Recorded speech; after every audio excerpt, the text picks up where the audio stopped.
Good morning. आज हम देखेंगे विदेशी विनिमय बाजार। विदेशी विनिमय बाजार ऐसा बाजार होता है जहां विदेशी विनिमय अथवा विदेशी करेंसियों को खरीदा और बेचा जाता है। मतलब जैसे नॉर्मली जो आप मार्केट देखते हैं उसमें तो क्या होता है कि वस्तुओं को खरीदा और बेचा जाता है, बट जो विदेशी विनिमय बाजार होता है जहाँ वहाँ विदेशी करेंसियाँ, मान लो जैसे इंडियन करेंसी या फिर यूएस करेंसी और भी जो अन्य देशों की करेंसी जो उनका विनिमय किया जाता है। विदेशी विनिमय बाजार विदेशी करेंसियों के खरीदारों और विक्रेताओं के मध्यस्थों की विशिष्टकृत सेवाएं उपलब्ध कराता है। अर्थात विदेशी मुद्रा पर दावों को खरीदने और बेचने वाले तथा मध्यस्थ विदेशी विनिमय बाजार के ढांचे को बनाते हैं।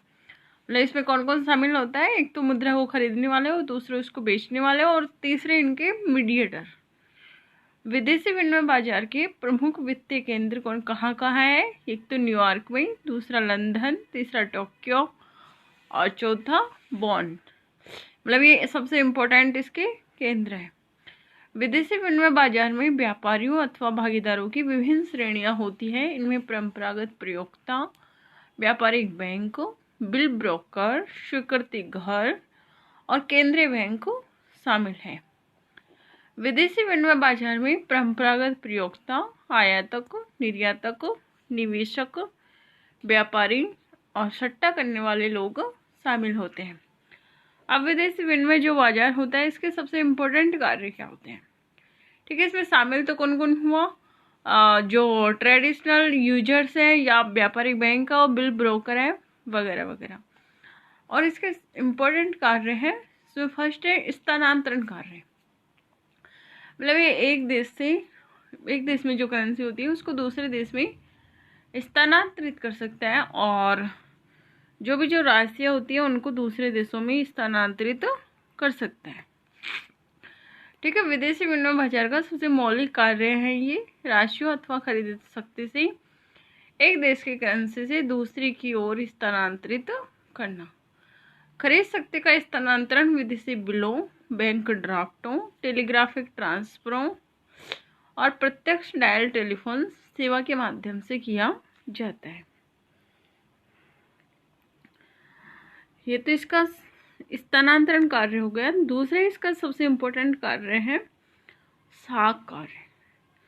मान लो कि आज किसी आयातक ने दूसरे देश से आयात किया तो उसको पेमेंट करना था, बट वो आज नहीं कर पाया, तो और उस निर्यातक को अगर पैसे की जरूरत है तो वो क्या करेगा कि किसी व्यापारिक बैंक से उस पर कटौती करवा लेगा और उसको कटौती करवा के उस पर अपना कार्य करेगा। मतलब उसको भुगतान प्राप्त हो जाएगा और बाद में जो वह उस व्यापारिक बैंक को चुका देगा और जो मतलब आयातक था उसको भुगतान भी नहीं करना पड़ा, है ना। साख की आवश्यकता प्रथम होती है जो वस्तुएं परिवहन में होती है और यह खरीदारों को वस्तुओं की दोबारा बिक्री करने और भुगतान करने के लिए भी आवश्यकता पड़ती है। निर्यातक प्राय व्यापारिक बैंकों से आयातकों को भुगतान की जिम्मेदारियों का बट्टा करवाता है। मतलब ये व्यापारिक कोई जो बैंक होते हैं उनसे बट्टा करवा लेते हैं। मतलब इनको तो भुगतान प्राप्त हो गया और आयातकों को उस समय भुगतान भी नहीं करना पड़ा और बाद में वो चुका देगा। इस प्रकार विनिमय बाजार आयातकों को एक और भुगतान करने में समय प्रदान करता है। मतलब जो आयातक हैं उनको टाइम मिल गया कि वो बाद में भी अपना पेमेंट कर सकते हैं। दूसरी तरफ निर्यातक को पैसे भी प्राप्त हो गए, है ना, उसको भी ये सुविधा नहीं हुई कि उसका पेमेंट नहीं हुआ।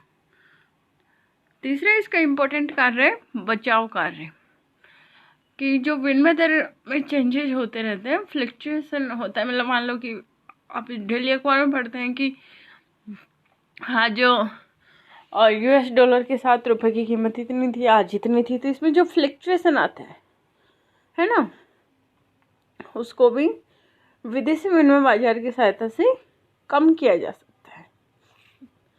ठीक है, मान लो कि जैसे आज कीमत है रुपए की डॉलर में 70 रुपये और कल अगर 80 रुपये होती है ना, तो तो उससे क्या होगा कि जो आयात कर रहे हैं उनको तो क्या होगा, नुकसान होगा, और जो निर्यात कर रहे हैं उनको प्रॉफिट होगा। भाई आयात कर रहे हैं उनको तो नुकसान होगा, क्योंकि पहले तो वो $1 के बदले में 70 रुपये चुका रहे थे, पर आज उनको 80 रुपये चुकाने पड़ेंगे, जबकि जो निर्यात है उसको ज़्यादा पैसे प्राप्त होंगे तो उसको प्रॉफिट प्राप्त होगा, है ना। तो इस जोखिम को कम करने में भी विदेशी विनिमय बाजार सहायता करता है। बचाव का अर्थ विनिमय जोखिम का प्रतिकार करना है। इस जोखिम को अग्रिम सविता मतलब फॉरवर्ड कॉन्ट्रैक्टिंग के माध्यम से दूर किया जा सकता है। यह सुविधा विदेशी विनिमय की अन्य करेंसी के विरुद्ध भविष्य में किसी तिथि के वर्तमान समय में निश्चित की गई कीमत पर बिक्री अथवा खरीद करने के बारे में। मतलब फॉरवर्ड कॉन्ट्रैक्टिंग क्या होती है कि आज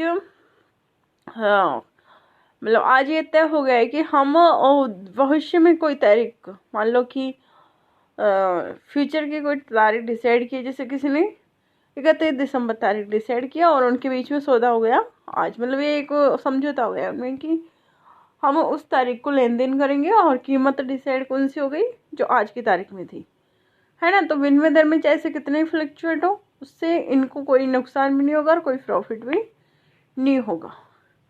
तो विदेशी विनिमय की सहायता से, विदेशी विनिमय जो बाजार है उसकी सहायता से इस जोखिम को ऑफसेट किया जा सकता है। ठीक है, धन्यवाद।